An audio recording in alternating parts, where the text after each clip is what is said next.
आप देख रहे हैं मेरे साथ दिन भर दिल्ली। आज दिन भर दिल्ली में बात होगी राम मंदिर ट्रस्ट विवाद के बारे में। यूपी से चलता है दिल्ली और दिल्ली से चलता है देश। दिन भर दिल्ली। राम मंदिर ट्रस्ट विवाद गहराता जा रहा है। आरोप प्रत्यारोप का दौर जारी है। ट्रस्ट जहां अपने ऊपर लग रहे आरोपों को नकार रहा है, वहीं महा घोटाले के दावे करने वाले संजय सिंह अपने स्टैंड पर कायम है। इस पूरे मामले की रिपोर्ट सीएम योगी आदित्यनाथ ने तलब की है।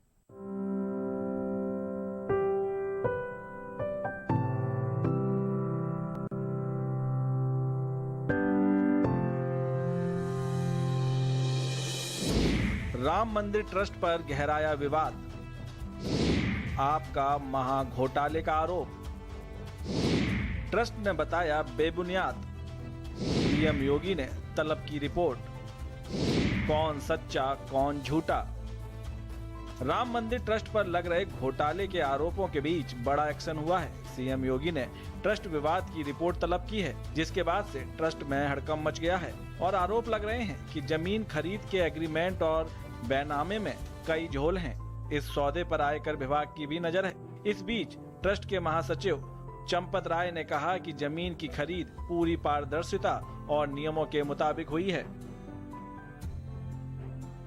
हमारा स्थायी निर्णय है कि सभी प्रकार का ट्रांजैक्शन बैंक टू बैंक होगा, ऑनलाइन होगा और सरकार के किसी टैक्स में कोई कटौती, कोई चोरी नहीं करने देंगे। इन दोनों निर्णयों का हमने पालन किया है।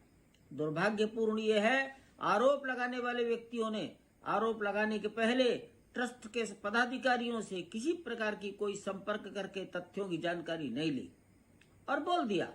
समाज को उन्होंने भ्रमित किया है, गुमराह किया है। वहीं इस विवाद पर मुख्य पुजारी आचार्य सत्येंद्र दास और नृत्य गोपाल के उत्तराधिकारी कमल नयन ने भी जमीन डील को सही ठहराया और आरोप लगा रहे राजनीतिक दलों पर निशाना साधा है।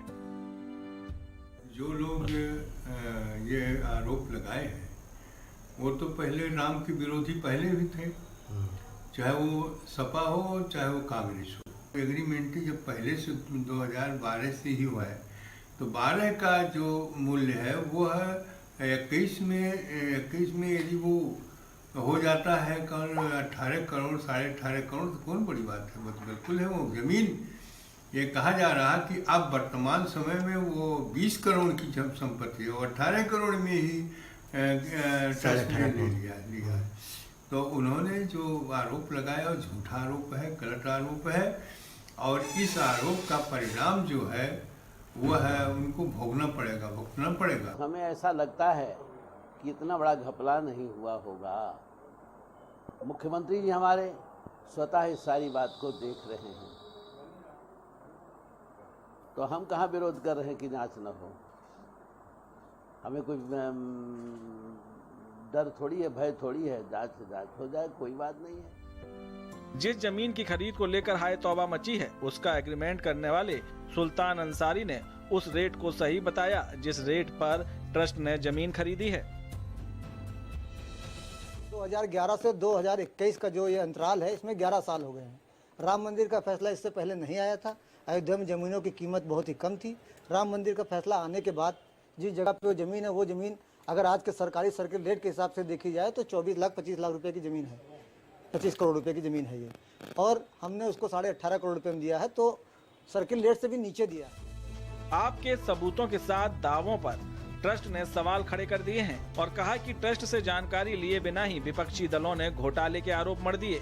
वहीं महंत राजू दास ने आरोप निराधार होने पर संजय सिंह पर 50 करोड़ की मानहानि का केस ठोकने का ऐलान किया, तो आप सांसद संजय ने इस चुनौती को स्वीकार कर लिया। अरे इन लोगों को जेल होना चाहिए, कौन सा मानहानि दावा करेंगे? जिन लोगों को जेल के शिक्षों के पीछे होना चाहिए वो मानहानि का दावा करेंगे मेरे ऊपर? 500 करोड़ का करो ना मानहानि।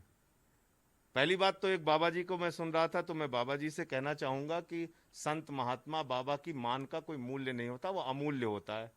आप अपना मूल्य क्यों बता रहे हो कि 50 करोड़ की आपकी मान है? आपका मान्य तो अमूल्य है, लेकिन फिर भी अगर आप करना चाहते हैं तो 500 करोड़ का कीजिए, कोई दिक्कत नहीं। यानी अगर मानहानि का दावा किया जाता है तो उसके लिए आप तैयार हैं मुकदमा लड़ने के लिए? बिल्कुल बिल्कुल। राम मंदिर ट्रस्ट पर आरोप और प्रत्यारोपों के बीच अब सबसे बड़ा सवाल ये कि इस पूरे मामले में कौन सच्चा है और कौन झूठा। ब्यूरो रिपोर्ट, भारत समाचार। बसपा के 9 बागी और पार्टी से निष्कासित विधायकों ने समाजवादी पार्टी के राष्ट्रीय अध्यक्ष अखिलेश यादव से आज मुलाकात की और 2022 विधानसभा चुनाव को लेकर क्या चर्चा हुई और इस मुलाकात के मायने क्या हैं, इस रिपोर्ट के जरिए आप समझिए।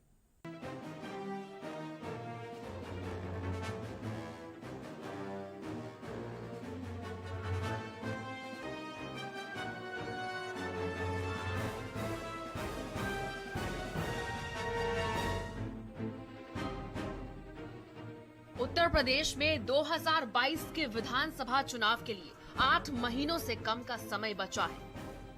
ऐसे में राजनीतिक खेमेबाजी और गुटबाजी भी खुलकर सामने आने लगी है। और सबसे बड़ा राजनीतिक घटनाक्रम लखनऊ में हुआ, जहां पर बीएसपी के 9 बागी और पार्टी से निष्कासित विधायकों ने समाजवादी पार्टी के राष्ट्रीय अध्यक्ष अखिलेश यादव से मुलाकात की। इस मुलाकात में 2022 विधानसभा चुनाव को लेकर चर्चा की गई। मुलाकात के बाद नेताओं ने कहा कि बीएसपी से निष्कासित नेताओं को सपा में लाएंगे।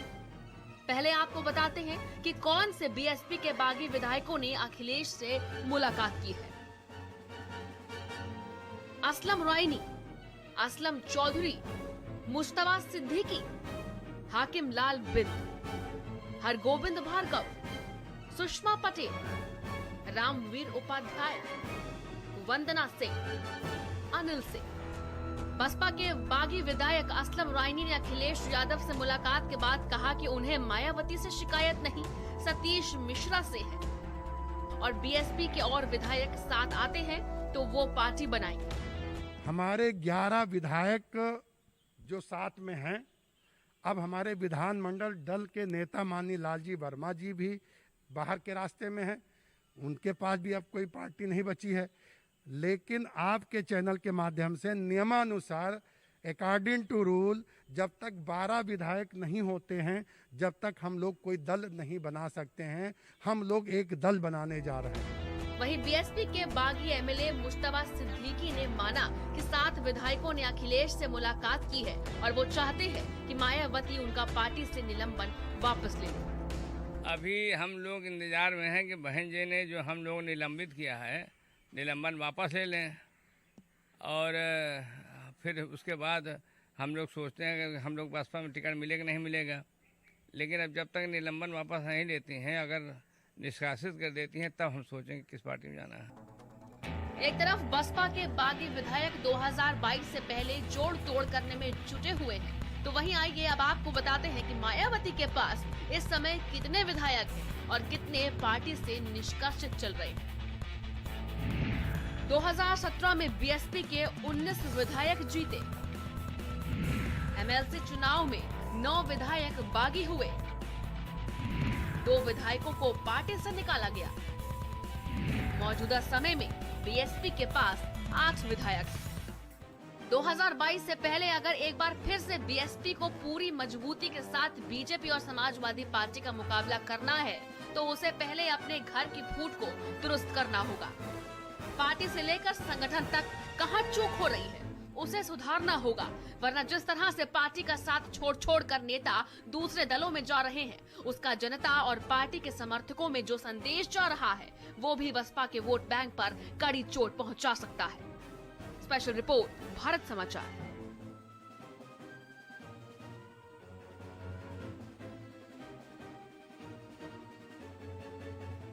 2022 के पहले अखिलेश यादव ने बहुत बड़ा ऐलान कर दिया है। अखिलेश को शायद समझ आ गया है कि चाचा के साथ चलने में ही चतुराई है।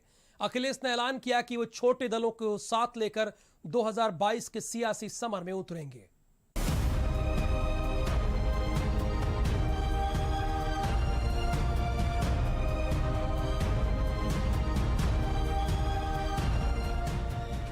जैसे जैसे चुनाव नजदीक आता जा रहा है वैसे वैसे सपा का कुनबा भी बढ़ता जा रहा है। दूसरी कई पार्टियों के नेता सपा में जा रहे हैं और अखिलेश भी अब अपनी पार्टी के विस्तार में जी जान से जुट गए हैं। लेकिन इसी बीच अखिलेश यादव ने एक ऐसा ऐलान भी कर दिया है जिसने सियासी गलियारों में हलचल पैदा कर दी है। ये सब जानते हैं कि सपा को चाहे जितनी पार्टियां समर्थन कर दें, लेकिन अगर यादव परिवार में एकता नहीं हुई तो फिर जीत बहुत दूर होगी।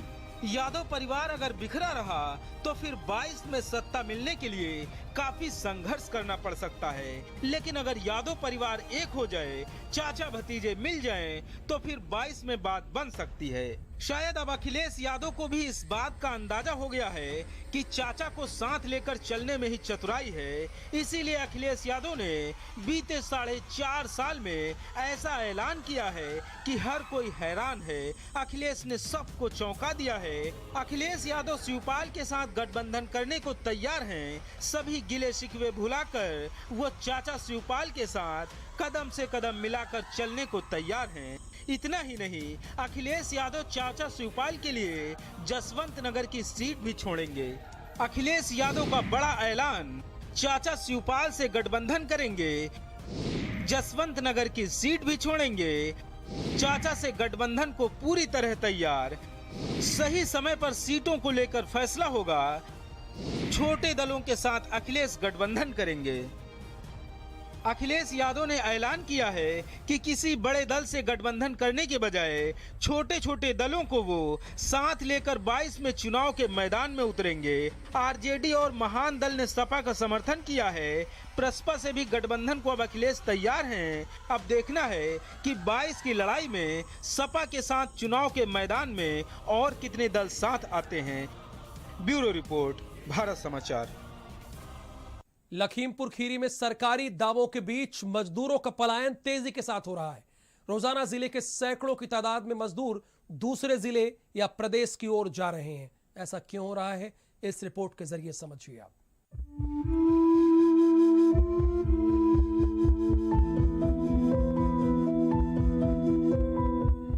पहले कोरोना की मार, फिर लॉकडाउन ने कर दिया बेरोजगार। जी हाँ, मजदूरों का हाल पूरे देश में बुरा है।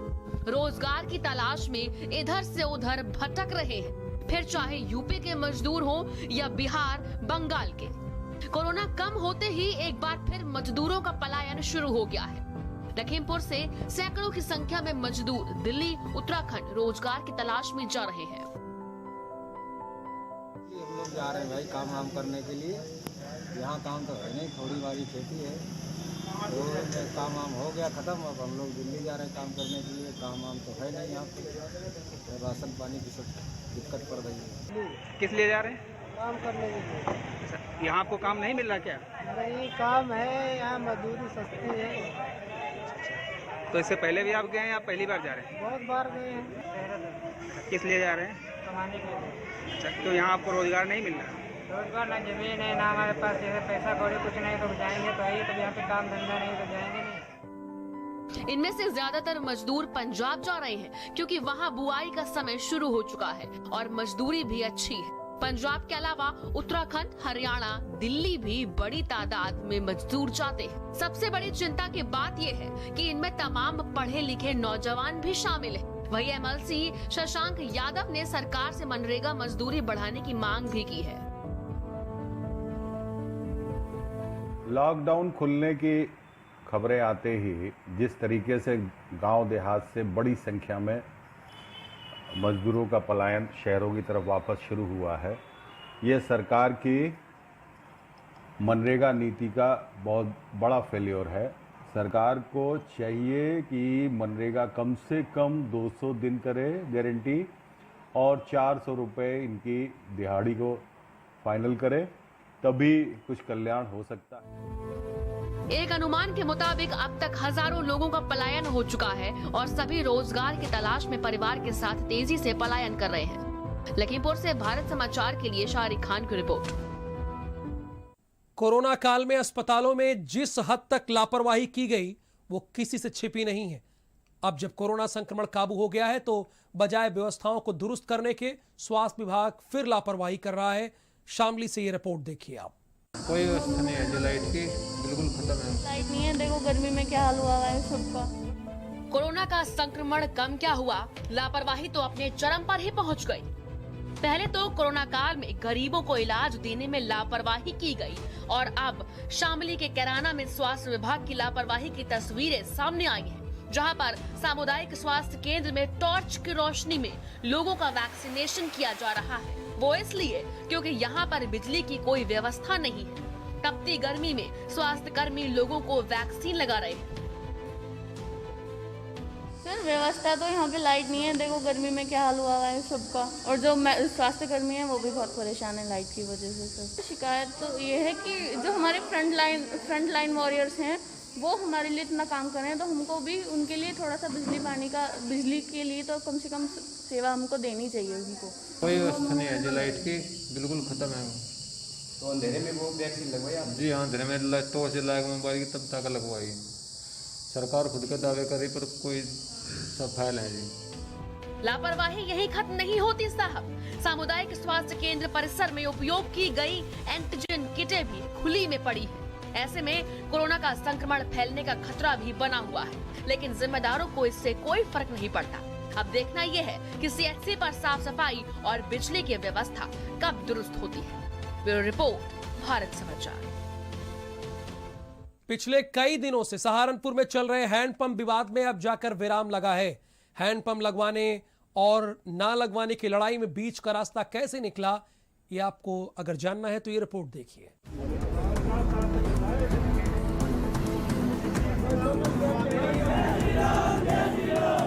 सहारनपुर में बेहट के मनिहारन में पिछले कई दिनों से एक हैंडपंप को लेकर विवाद चल रहा था, जो आखिरकार आज थम गया। हैंडपंप हटवाने और लगाने को लेकर जिले की सियासत तक गर्मा गई। पिछले 40 साल से लगे हैंडपंप को हटवाने के लिए एक दुकानदार की शिकायत पर प्रशासन ने हैंडपंप तो हटवा दिया, लेकिन इसके बाद हैंडपंप को वापस उसी जगह लगवाने के लिए कांग्रेस के 2 विधायक नरेश सैनी और मसूद अख्तर धरने पर बैठ गए। वहीं दूसरी तरफ बजरंग दल की अपनी जिद थी कि किसी भी कीमत पर हैंडपंप नहीं लगना चाहिए। हैंडपंप लगवाने और न लगवाने की लड़ाई को खत्म करने के लिए अब बीच का रास्ता निकाला गया है। कुछ युवकों के द्वारा जबरदस्ती यहाँ पे नलका लगवाया गया है।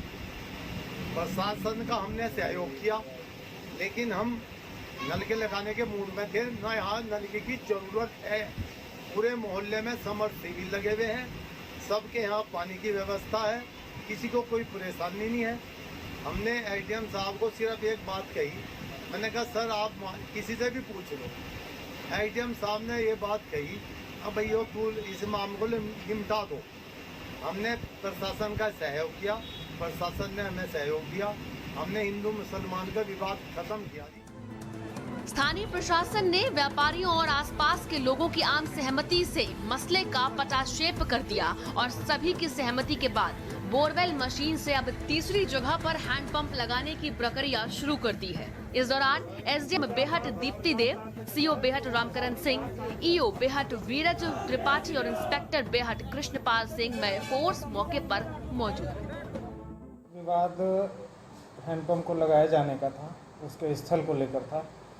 स्थल का चिन्हांकन लोगों की सर्वसम्मति के आधार पर किया गया है। इस तरीके से विवाद को शांतिपूर्ण ढंग से समाप्त किया जा सकता है। बीते काफी दिनों से चल रहा ये विवाद अब जाकर थमा है। सबकी सहमति से चिन्हित तीसरी जगह पर बोरवेल मशीन से हैंडपंप लगवाने का काम भी शुरू हो गया है। ब्यूरो रिपोर्ट, भारत समाचार।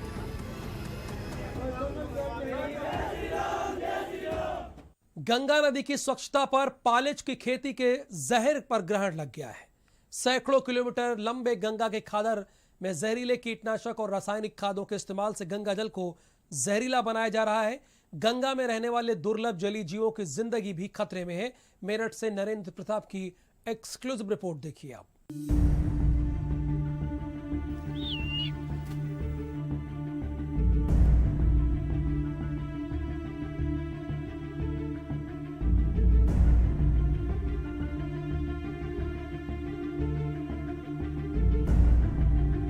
बिजनौर से नरौरा तक गंगा की धारा दुर्लभ जलीय जीवों का आशियाना है।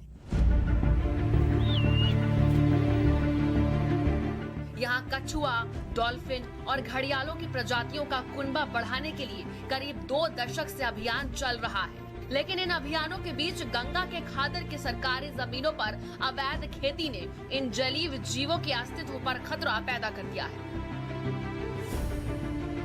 पालेज की इस खाती में बड़ी तादाद में रासायनिक खादों और बेहद जहरीली कीटनाशक दवाओं का धड़ल्ले से इस्तेमाल किया जा रहा है। हैरत की बात यह है कि जो जमीन राजस्व अभिलेखों में गंगा के नाम पर है, उसका ठेका स्थानीय माफिया उठा रहे हैं।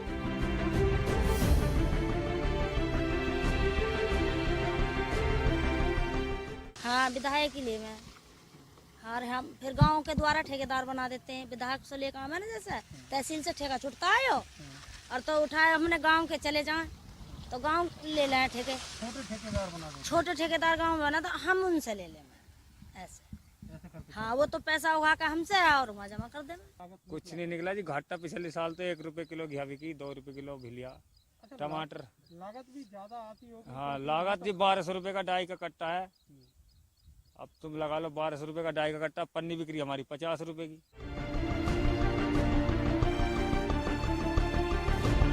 पालेज को जायद की फसल भी कहा जाता है, जिसमें सब्जियां और सीजनल फल गंगा की रेती में उगाए जाते हैं। इस खेती में जिन कीटनाशक दवाओं का इस्तेमाल होता है, उनकी तीव्रता इस तरह समझी जा सकती है कि अनेक नामों से बाजार में मिलने वाली 1 लीटर दवा की कीमत 4000 रुपए तक होती है। ये जहर पहले रेती के जरिए तल तक जाता है और फिर बारिश और गंगा का पानी इसे गंगा की धारा में समेट लेता है। जहरीले पानी से जलीय जीवों की जिंदगी और गंगा की शुद्धता कितनी जहरीली हो रही है, ये बताने की जरूरत नहीं।